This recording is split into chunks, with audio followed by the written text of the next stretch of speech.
नमस्कार दोस्तों, ओली pieces channel पर आपका स्वागत है। हमारी मेंस की आंसर राइटिंग सीरीज शुरू हो चुकी है और साथ में हम लोग 10 मई से प्रीलिम्स की भी क्विज सीरीज शुरू करने वाले हैं, जिसमें प्रतिदिन 150 क्वेश्चन कराए जाएंगे। और इसमें हम कोशिश करेंगे कि जितने भी आपके PYQs हैं उनको हम कवर कर सकें। साथ में जो भी नए क्वेश्चन है, जो पॉसिबल क्वेश्चन जो हैं, जो अराइज होंगे, उनको भी हम कवर करने की पूरी कोशिश करेंगे। मेंस आंसर राइटिंग हमने 1 मई से शुरू कर दी है और इसमें करीब 7 दिन हो चुके हैं और डेली बच्चे इसमें आंसर्स लिख रहे हैं। एथिक्स से हमने शुरू की है ये सीरीज और एथिक्स में पहली यूनिट सिलेबस की ख़त्म हो चुकी है और इसमें बहुत अच्छे से आंसर राइटिंग शुरू हो रही है। चूँकि अब ये इनिशियल टाइम है, इसलिए हम कोशिश करेंगे कि आप लोग इससे जुड़ें ताकि पूरे सिलेबस को कवर किया जा सके और आपको भी हेल्प हो सके। इसलिए कोशिश करिए कि जल्दी से जल्दी जुड़िए। व्हाट्सअप और टेलीग्राम के नंबर यहाँ पे दिए हुए हैं, इनसे आप जुड़ के संपर्क कर सकते हैं कि कोर्स में क्या क्या चीज़ें हैं और कैसे हमको आंसर्स लिखने हैं और कैसे इसमें पार्टिसिपेट करना है। तो हम चाहेंगे कि आप ज़्यादा से ज़्यादा लोग इससे जुड़ें और उत्तर लेखन करके अपने आंसर्स को इम्प्रूव करें।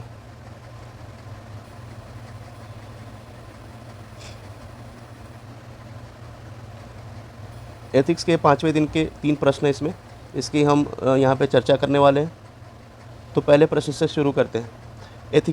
Examine the ethical and social ideas of Gandhi. Gandhi ji के सोशल और एथिकल आइडियाज़ क्या थे, उनका परीक्षण करें। उनके बारे में बताना भी है और परीक्षण भी करना है। आपको ये समझना होगा कि हमें प्रश्न में जो पूछा जाता है उसके जो कीवर्ड्स होते हैं उस पर वो बहुत इंपॉर्टेंट होते हैं और उन पर हमको ध्यान देना चाहिए।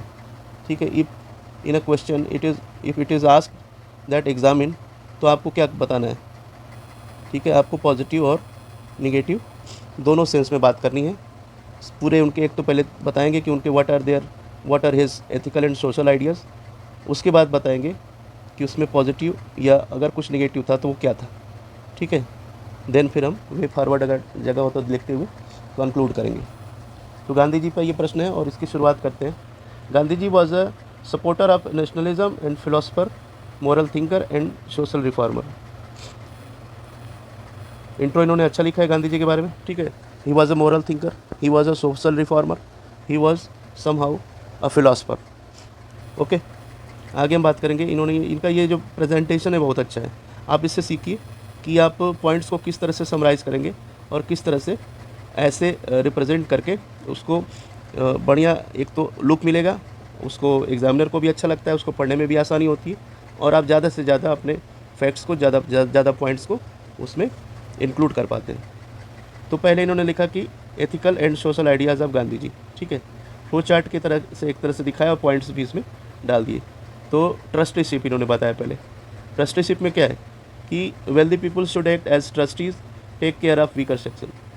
गांधी जी ने बोला था कि आप जो हैं इस तरह से, अगर कोई अमीर इंसान है तो वो इस तरह से अपने धन का, अपने वेल्थ का इस्तेमाल करे ताकि वो एक ट्रस्टीशिप की तरह काम करे, यानी कि वो अपने पैसे को गरीबों तक पहुँचाए। ठीक है, वेल्थ का डिस्ट्रीब्यूशन करे गरीबों को एमॉन्ग वीकर सेक्शंस। ठीक है, abstain from making hefty profit.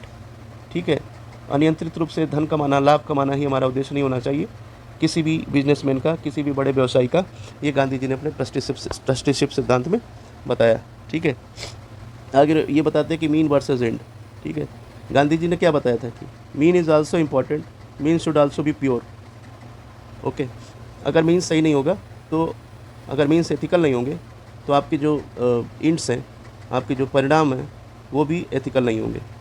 Gandhi ji इसीलिए आप देखते हैं कि असहयोग आंदोलन जब होता है, नॉन कॉरपोरेशन मूवमेंट, NCM, उस टाइम पे गांधी जी, जब हिंसा बढ़ती है चौरी चौरा में, चौरी चौरा का जब वायलेंस होता है, उस टाइम पे इन्होंने क्या किया, बैक ऑफ कर लिया नॉन कॉरपोरेशन मूवमेंट से। इसलिए क्योंकि वो नहीं चाहते थे कि हिंसा से कोई भी आज़ादी मिले, हिंसा से कोई भी उनको अपने मूवमेंट में फ़ायदा मिले। सो एक तो यहाँ पे गांधी जी की इंटीग्रिटी को भी दिखाता है ये, जो उन्होंने नॉन कॉरपोरेशन मूवमेंट से बैक ऑफ किया था। और दूसरा ये है कि वो मीन्स और इंड्स में दोनों के प्योर होने के, दोनों के एथिकल होने के सख्त हिमायती थे। ठीक है, इन्होंने एक दूसरा एग्जाम्पल लिया कि passing in exam by cheating is unethical. आप पास तो करेंगे किसी एग्ज़ाम को चीटिंग से, but it might be unethical. Concept of 7 sins भी इन्होंने यहाँ पे दिखा दिया है, एथिकल और सोशल। उसमें गांधी जी के 7 पाप या 7 सिंस जो है, आप जानते हैं कि wealth without work, politics without principle, commerce without morality, ये सारी चीज़ें उन्होंने लिख दी। बट मेरे ख्याल से इनको 7 सिंस लिख के यहाँ से निकल जाना चाहिए था। एक दो एग्जाम्पल दे देते, बहुत अच्छी बात होती। ठीक है, emphasis on truth and non violence, सत्य और अहिंसा, ट्रूथ एंड नॉन वायलेंस पर गांधी जी का एम्फेसिस था। ठीक है, तो आप कह सकते हैं कि एथिकल गांधी जी के जो विचार थे, आइडियाज़ थे, वो ये भी था। One of them was truth and non violence. उसके बारे में हमने पहले भी बताया कि नॉन वायलेंस के वो कितने बड़े हिमायती थे। चौरी चौरा की घटना के बाद NCM को बैकअप करना। सर्वोदय क्या है? सर्वोदय सिद्धांत में वो कहते हैं कि सबका विकास होना चाहिए। सर्वोदय में सबका विकास, वो कहते हैं कि universal upliftment of all, this principle helpful in inclusive development. However Gandhi ji supported varna system. ठीक है, हमने जो पहले बात की थी कि if there is a keyword exam in your question, then you should also talk about the negative points as well positive. तो इन्होंने बताया है कि क्या क्या कुछ नेगेटिव पॉइंट्स थे। तो Gandhi ji had supported varna system. Varna system को उन्होंने सपोर्ट किया। तो ये जो चीज़ थी वो एक निगेटिव चीज़ थी उनकी थॉट की। हालांकि उसका कॉन्सेप्शन जो था वो एक डिफरेंट तरीके से उसको वो करते थे, परसीव करते थे। बट अगर आप बिगर सिनेरियो में देखेंगे तो वो ठीक चीज़ नहीं थी। उसका डॉक्टर अंबेडकर ने भी विरोध किया था।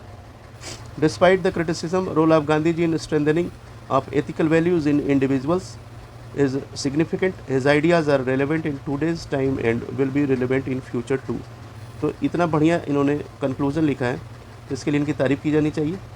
और इन्होंने जो भी पॉइंट्स गांधी जी के बारे में एक ब्रीफ में बताना होता है, 125 वर्ड्स में इन्होंने सारे बताए हैं। ठीक है, इनकी प्रेजेंटेशन भी एक अच्छी है, उम्दा है। और इन्होंने सारे पॉइंट्स को जहाँ पे जितना ज़रूरत था वहाँ पे लिखा, और बाद में इन्होंने अच्छे से कंक्लूड भी किया। तो इनको हमने 8 में से 5 नंबर दिए। ठीक है, टाइमिंग भी ये यहाँ पे लिखती हैं, तो ये बढ़िया है इनका प्रयास। और ये इनिशिएटिव बढ़िया है कि अपना टाइम फ्रेम डिसाइड कर लिया कि इतने में हमको लिखना है। तो ये फाइनल आपके जब एग्ज़ाम्स में आप लिखते हैं तो उसके लिए बहुत हेल्पफुल हो जाता है। What is the process? Second question is what is the process of strengthening moral values, whether strengthening of moral values help in character building. तो इन्होंने पहले मोरल वैल्यूज़ यहाँ पे बताया कि moral values are those which considered good by society and guide human behaviour in a positive way. ठीक है, तो इन्होंने सही यहाँ पे डिफिनीशन दी है। या आप कह सकते हैं कि moral values are set of some principle and standards which guide a person और अ इंडिविजुअल और a institution to act in a righteousness way और to differentiate between right and wrong. ठीक है, तो मोरल वैल्यूज़ के बारे में इन्होंने बताया। तो स्ट्रेंथनिंग मोरल वैल्यूज़ इन्वॉल्व्स, ये बताते कि सेल्फ अवेयरनेस ज़रूरी है। अगर कोई व्यक्ति जानता है कि क्या सही है समाज में या क्या गलत है, जानता है वो क्या सही करेगा, क्या गलत कर सकता है, अपने बारे में भी जानकारी हो, अपने व्यक्तित्व के बारे में जानकारी हो, तो वो वैल्यूज़ को स्ट्रेंथन करने में बहुत ही फ़ायदेमंद या कारगर सिद्ध होता है। सेल्फ रिफ्लेक्शन, ठीक है, अपनी चीज़ों को जानते हुए रिफ्लेक्ट करना, उसको समझना, ये भी एक तरीका हो सकता है। अवेयरनेस प्रोग्राम्स भी हो सकते हैं। ठीक है, जैसे बेटी बचाओ बेटी पढ़ाओ अभियान। इससे क्या होगा कि बहुत लोगों के दिमाग पे जाएगा कि आपको जेंडर इक्वलिटी और बच्चियों की पढ़ाई पर ध्यान देना चाहिए। भ्रूण हत्या वगैरह जो गलत चीज़ें हैं उसके लिए नेगेटिव सेंस एक बनेगा। ठीक है, तो ये एक तरह का अवेयरनेस प्रोग्राम भी हो सकते हैं, जैसे स्वच्छ भारत अभियान हो गया, स्वच्छ भारत मिशन। ठीक है, ये भी एक तरह का अवेयरनेस प्रोग्राम है जिससे कि क्लीनिनेस को बढ़ावा मिलेगा।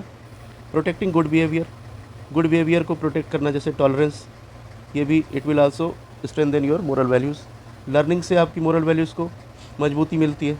ठीक है, जैसे कि आप को बचपन में पढ़ाया जाता होगा गांधी जी के बारे में, नेहरू जी के बारे में, सरदार पटेल के बारे में, तो उनसे आपने जो सीखा, गांधी जी से क्या सीखते हैं आप? सत्य और अहिंसा सीखते हैं। नेहरू जी से क्या सीखते हैं? सेकुलरिज्म सीखते हैं। पटेल जी से क्या सीखते हैं आप? एक नेतृत्व क्षमता, और किस तरह से एक पूरे बड़े विशाल देश को एक व्यक्ति की नेतृत्व की क्षमता के द्वारा एक किया जा सकता है। तो ये सारी चीज़ें आप लर्निंग से सीखते हैं। लर्निंग से आप टॉलरेंस भी सीखते हैं, लर्निंग से आप ऑनेस्टी भी सीखते हैं। ठीक है, राजा हरिश्चंद्र की कहानी पढ़ते हैं, और आप वीर अब्दुल हमीद के बारे में भी पढ़ते हैं, ठीक है। तो करेज की वैल्यू आप कहाँ से सीखते हैं, ये सारी चीज़ें आप लर्निंग से भी सीख सकते हैं। लर्निंग की और भी प्रोसेसेस हैं, सिर्फ एकेडमिक लर्निंग की बात नहीं है। सोसाइटी से भी आप लर्न करते हैं, आप अपने फैमिली से भी लर्न करते हैं। तो learning is a way to strengthen your moral values also. Identify areas which needs to improvement, ठीक है। तो ये सेल्फ अवेयरनेस भी हो सकता है, बट अगर आप जानते हैं कि किन किन जगहों पे आप कमी कर रहे हैं, किन किन इमोशनल थाट्स को, किन किन मोरल वैल्यूज़ पे आपको सुधारना चाहिए, अगर आप ये खुद जान गए तो भी आप अपने मोरल वैल्यूज़ को मजबूत कर सकते हैं। तो इनके पॉइंट्स यहाँ पे सही हैं, ठीक है। कुछ और हमने बताया कि रोल मॉडलिंग, ठीक है। कुछ लोग को आप रोल मॉडल बना लेते हैं, जैसे फॉर एग्जांपल आप ले सकते हैं कि किसी ने गांधी जी को रोल मॉडल बनाया होगा, किसी ने नेल्सन मंडेला को रोल मॉडल बनाया होगा। अगर किसी ने मंडेला या गांधी को रोल मॉडल बनाया होगा तो he will always be against racism, okay. अगर आपने रोल मॉडल बना लिया मसूद अजहर को, तो फिर आपके अंदर निगेटिविटी आएगी, आप वायलेंस को बढ़ावा देंगे और आप इलिसिट एक्टिविटीज़ में शामिल हो सकते हैं। तो it depends that who is your role model, उसके हिसाब से भी आपकी मोरल वैल्यूज़ रिफ्लेक्ट होती हैं, ठीक है। आगे बढ़ते हैं। इन्फ्लुएंस ऑफ सोसाइटी भी होता है मोरल वैल्यूज़ को स्ट्रेंथ करने में। अगर आपकी सोसाइटी है जो पेट्रियार्कल है और वो पुरुष सत्तात्मक विचारों को बढ़ावा देती है, तो हो सकता है कि आपकी मोरल वैल्यूज़ भी उसी के साथ सिमेट्री में हो और आप भी शायद वैसा ही एक्ट करें। अगर आपकी सोसाइटी कर्तव्यनिष्ठा, कर्तव्यपरायणता या कंपैशन, इस तरह के मूल्यों को एक्सेप्ट करती है, उस तरह के मूल्यों को परसीव करती है, तो आपके अंदर भी हो सकता है कि ऐसे मूल्य मजबूती से पनपे।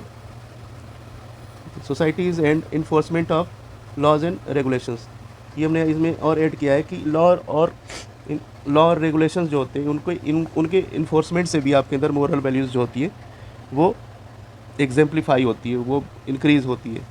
जैसे कि आप बता सकते हैं कि रोड के जो भी है, आपके ट्रांसपोर्ट की जो रूल है, ठीक है, रोड पे ट्रैफिक के जो रूल है, आपको फॉलो करते रहते हैं आप, ठीक, आपकी बाएं चलने की आदत हो जाती है, फिर वो एक तरह से आपकी वैल्यूज़ भी डेवलप कर देता है, ठीक है। डाउरी सिस्टम है, अगर डाउरी सिस्टम के अगेंस्ट जो भी कानून बने हुए हैं उसका कड़ाई से पालन होने लगे, उसके लिए सजाएं होने लगे, तो जाहिर सी बात है कि डाउरी सिस्टम भी ख़त्म होगा और उसके अगेंस्ट में मोरल वैल्यूज़ डेवलप होने लगेंगी। अभी क्या है कि डाउरी या दहेज की एक्सेप्टेंस इतनी ज़्यादा है सोसाइटी में कि मोरल वैल्यूज़ जो है वो निगेटिव है, कि ज़्यादा से ज़्यादा पैसा दहेज में जो पाता है उसका सम्मान होता है, they will be given respect in society, ऐसा होता है। और इस तरह से आप देखते हैं कि अगर लॉ बनते हैं ऐसे गलत रीतियों कुरीतियों के खिलाफ, तो फिर समाज में मूल्य भी उसी हिसाब से विकसित होते हैं। तो लॉ एंड इन्फोर्समेंट का भी बहुत बड़ा रोल होता है आपकी मोरल वैल्यूज़ को स्ट्रेंथन करने में। इसका एक एग्जांपल जो बहुत पुराना है, जो बार बार लिया जाता है, वो है सती प्रथा, ठीक है। सती प्रथा या सती सिस्टम जो था, उसमें क्या था, आप जानते थे कि महिलाओं को अपने पति के मरने के बाद उनके चिता पर बैठा दिया जाता था और उनकी एक तरह से कल्चरल कह लीजिए या फिर सुपरस्टिशियस एक हत्या कर दी जाती थी, उनको मार दिया जाता था। किसके नाम पे? धर्म के नाम पे, ठीक है, कि अगर पति नहीं तो आपके जीवन का कोई आधार नहीं है। जब इसके खिलाफ राजा राम मोहन राय और लॉर्ड विलियम बेंटिक ने मिलकर एक एबॉलिशन के लिए कानून बनाया, उसके लिए सख्ती लागू की, तो फिर ये हमारे नॉर्म्स में आ गया, फिर नॉर्म्स धीरे धीरे हमारी वैल्यूज़ बन गई और हमने इसको इस प्रथा को जारी रखना बंद कर दिया, ठीक है। आगे उन्होंने बताया by education following our trade role models की इन्होंने भी बात की थी, हमने हालांकि पहले ही बता दिया था, बट इन्होंने भी अच्छे से बात की, ठीक है। शास्त्री जी को अगर आप रोल मॉडल बनाते हैं, then you will also follow integrity, and practising by practising, अगर आप मोरल वैल्यूज़ को बार बार प्रैक्टिसाइज करते हैं तो वो भी डीप रूटेड हो जाती है, ठीक है। बाई सोक्रेटिक मेथड, सुकरात का जो मेथड ऑफ लर्निंग था थ्रू क्वेश्चनिंग, सुकरात क्या करते थे कि आस्क क्वेश्चन, ठीक है, he continuously ask questions with authority. तो उनकी जो क्वेश्चनिंग की जो प्रोसेस थी लर्निंग के लिए, वो किसी से भी पूछते थे, कुछ भी होता था वो पूछते ही रहते थे, ठीक है। उसमें उनका एक कोट मुझे याद आ रहा है कि मुझे पता है कि मैं कुछ नहीं जानता हूँ, ठीक है, मैं ये जानता हूँ मैं ये जानता हूँ कि मैं कुछ नहीं जानता। ठीक है, तो ये डेवलप कहाँ से हुआ था? उनकी क्वेश्चनिंग से डेवलप हुआ था। ठीक है, अगर कोई इंसान ये समझ ही जाए कि वो कुछ नहीं जानता तो उससे बड़ा विजडम वाला व्यक्ति कोई हो ही नहीं सकता। ये सुकरात थे। ठीक है, तो इन्होंने सुकरात का यूज़ किया है और इसकी बहुत बहुत ज़्यादा मैं प्रशंसा करता हूँ। ठीक है, इसके लिए उनको दिया भी है कि इफेक्टिव यूज़ ऑफ डेटा। ठीक है, और philosophical leaders use is commendable. Strengthening moral values help in character building. इन्होंने बताया कि how the strengthening of moral values will help in character building. Character is the mirror of our values. इन्होंने बताया, बहुत अच्छी बात है। Strengthening moral values has direct impact on our character. Example, rationality in decision making, tolerance towards other views. ठीक है, अगर आपकी मोरल वैल्यूज़ तगड़ी होती हैं, मजबूत होती हैं, तो फिर आपका कैरेक्टर भी मजबूत होगा। मोरल वैल्यूज़ ही आपके रिफ्लेक्ट होती है कैरेक्टर्स में। ठीक है, ये अच्छी बात है। कई सारी बातें इन्होंने लिखी है कि if our values will be strong we will likely to make ethical decisions. वही बात फिर से इन्होंने घुमा के फिर से लिख दी। ठीक है, डायलेमास की भी बात की है, तो कुछ इसमें नयापन भी है। Direct impact on building better social relationship. ठीक है, तो इन्होंने सारी बातें की है कैरेक्टर के हिसाब से, इन्होंने चीज़ों को उसमें रखा हुआ है जो कि प्रश्न की मांग थी, और प्रश्न की आमतौर पे यही मांग थी, और इसके बाद इन्होंने अच्छा निष्कर्ष भी दिया है।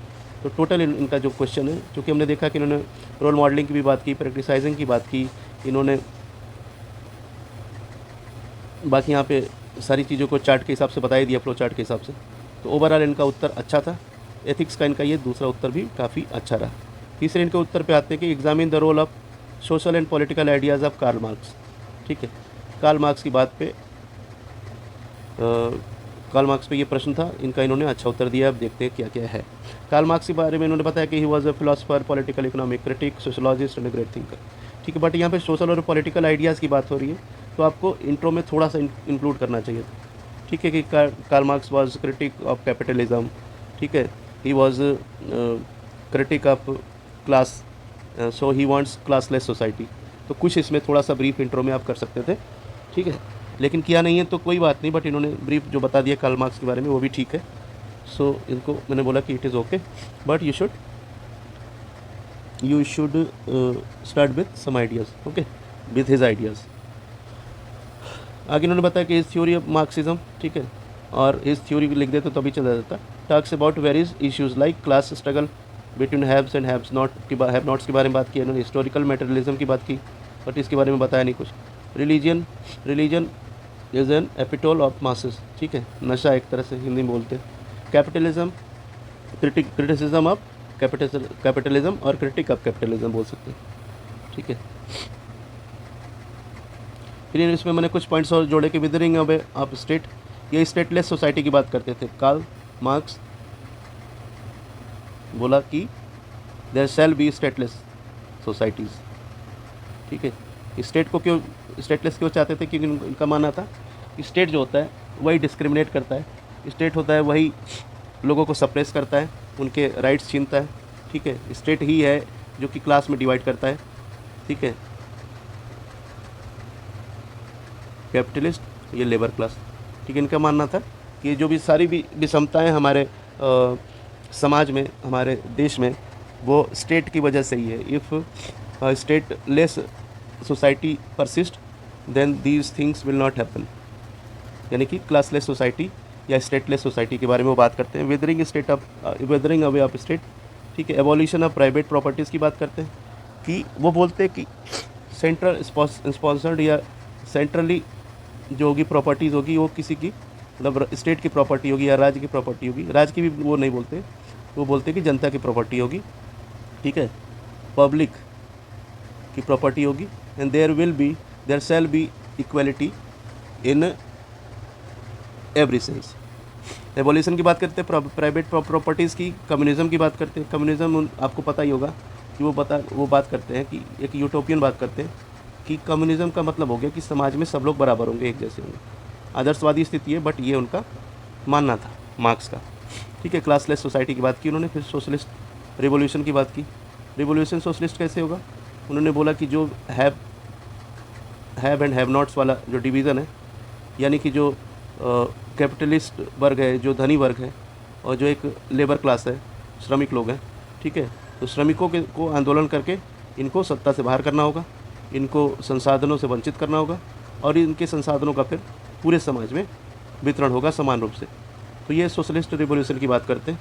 और आपको पता है कि 1917 में रशियन रेवोल्यूशन होता है, ठीक है। वो किस पे आधारित होता है? वो मार्क्सिज्म पे, यानी कि मार्क्स के थॉट पे आधारित होता है। मार्क्स ने बोला था कि सोशलिस्ट रिवॉल्यूशन होगा और इट वाज हैपन इन 1917 इन रसिया। फिर उसके बाद बनता है यूएसएसआर, ठीक है, जो कि 1991 में डिसइंटीग्रेट होता है, विभाजित होता है। फिर इसमें 15 देश निकल के सामने आते हैं, 15 कंट्रीज, ठीक है। तो मार्क्स की ये सारी बातें इन्होंने कुछ इसमें उनके थ्योरीज बता दी, उनके सिद्धांत बता दिया। फिर आगे वो बताती है कि Karl Marx ideas role in public service क्या है। As he emphasized on ending the class struggle and build egalitarian society, this is relevant. इन्होंने रिलेवेंसी के बारे में बात की कि क्या क्या आइडियाज़ मार्क्स के रिलेवेंट थे और क्या क्या आइडियाज़ वो यूटोपियन थे या फिर इरेलीवेंट थे आज पब्लिक सर्विस में। तो इसमें इन्होंने ये बात की, इसमें हमने कुछ और चीज़ें ऐड की है कि सोशल वेलफेयर प्रोग्राम्स जो थे, मतलब माफ़ कीजिएगा, जो अभी चलाए जा रहे हैं, उनका थोड़ा मार्क्स का जो इन्फ्लुएंस तो है ही उस पर, ठीक है। Marx emphasis on addressing social economic inequalities have contributed to the development of social welfare programmes. मार्क्स ने बताया कि इनइक्वालिटीज़ को दूर किया जाए। मार्क्स की थ्योरी थी कि इनइक्वालिटीज़ को वी शुड रिड्यूस इनइक्वालिटीज़। तो इससे संबंधित आप सोशल वेलफेयर प्रोग्राम देखते हैं, जैसे कि MG नरेगा हो गया, ठीक है, जैसे कि PDS सिस्टम हो गया, जो भी चीज़ें हैं तो सोशल वेलफेयर से संबंधित है। या फिर आज की डेट में जो 5 किलो राशन दिया जाता है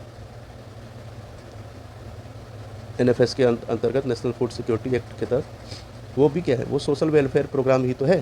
तो ये सारे सोशल वेलफेयर प्रोग्राम क्या करते हैं? They help in reducing inequality. अब ध्यान रखिएगा, तो इनइक्वालिटी को रिड्यूस करने के लिए पहले मार्क्स ने बात की थी, जब मार्क्स ने बोला कि we should try to reduce और eliminate inequalities in our society.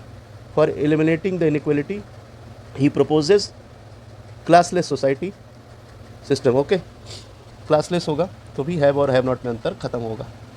तो ये बात कौन करता है? ये मार्क्स बात करते। तो इनको ये भी चीज़ ऐड करनी चाहिए थी। हमने बताया कि how our social welfare programmes are influenced by Marx theory, ठीक है।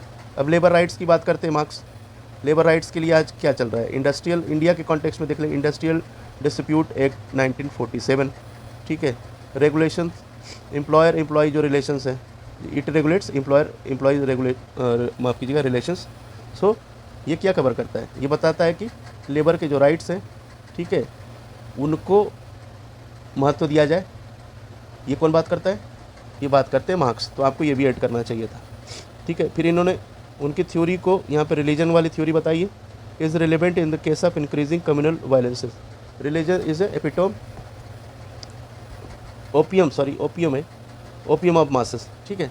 तो ओपियम ऑफ मासेस अगर है रिलीजियस, आज के डेट में ये रिलेवेंट भी है कि किस तरह से कम्युनल हार्मोनी डिस्टर्ब हुई है, किस तरह से कम्युनल वायलेंसेस होते हैं, किस तरह से पॉलिटिक्स जो है वो गंदी हो चुकी है। रिलीजियस सेंटिमेंट को भड़काते हैं लोग ताकि उनको वोट मिले, कम्युनल वायलेंसेस को भड़काते हैं ताकि उनको पॉलिटिकल गेन मिले। तो मार्क्स ने अगर कहा कि religion is opium for masses of masses, तो बात आज भी रिलेवेंट है, उन्होंने इस चीज़ को बताई, ठीक है। मार्क्स पब्लिक ऑनरशिप की भी बात करते हैं, जो कि हमने ऐड किए यहाँ पे। पब्लिक ऑनरशिप के लिए फिर इंडिया में क्या है, पब्लिक सर्विस से अगर संबंधित कुछ चीज़ें, तो उसके एग्जांपल्स भी आपको ऐड करने हैं। तो ये हमारा एग्जांपल क्या हो गया कि नेशनलाइजेशन ऑफ बैंक्स इन 1969, ठीक है। तो ये क्या हो गया, ये पब्लिक ऑनरशिप जो मार्क्सिज्म में बात की गई है, वो उससे एक तरह से आप उसका उदाहरण देख सकते हैं कि भारत में भी बैंकों का राष्ट्रीयकरण किया गया 1969 में, ठीक है। हालांकि अब बहुत सारे बैंक जो हैं उनको मर्ज करके कम किया जा रहा है बैंकों की संख्या, और बहुत सारे बैंक्स को प्राइवेटाइज़ किया जा रहा है और बहुत सारी संस्थाओं को प्राइवेटाइज़ किया जा रहा है। तो अब जो चीज़ें हैं ज़्यादा बदल रही हैं, ज़्यादा चीज़ें लिबरल इकॉनमी की तरफ जा रही हैं। लेकिन जो हमने पास्ट में भी देखा, जो अभी भी हमारा जो सरकारी तंत्र है, जो हमारी सरकारें वो कर रही हैं, वो बैलेंस बनाती हैं कि लिबरलिज़म और सोशलिज़म में एक बैलेंस बना रहे। तो उस बैलेंस को आप देख सकते हैं कि जो सोशलिज़म वाला एरिया है वो it is influenced by Marxism और बाय आइडियाज़ ऑफ मार्क्स। तो आप देख सकते हैं PSUs का इस्टेब्लिशमेंट हुआ, ठीक है। नवरत्ना और महारत्ना कंपनी हमारे देश में आप उनके बारे में पढ़ते रहते हैं, प्रीलिम्स में भी पढ़ते रहते हैं, और they are also important in mains examinations.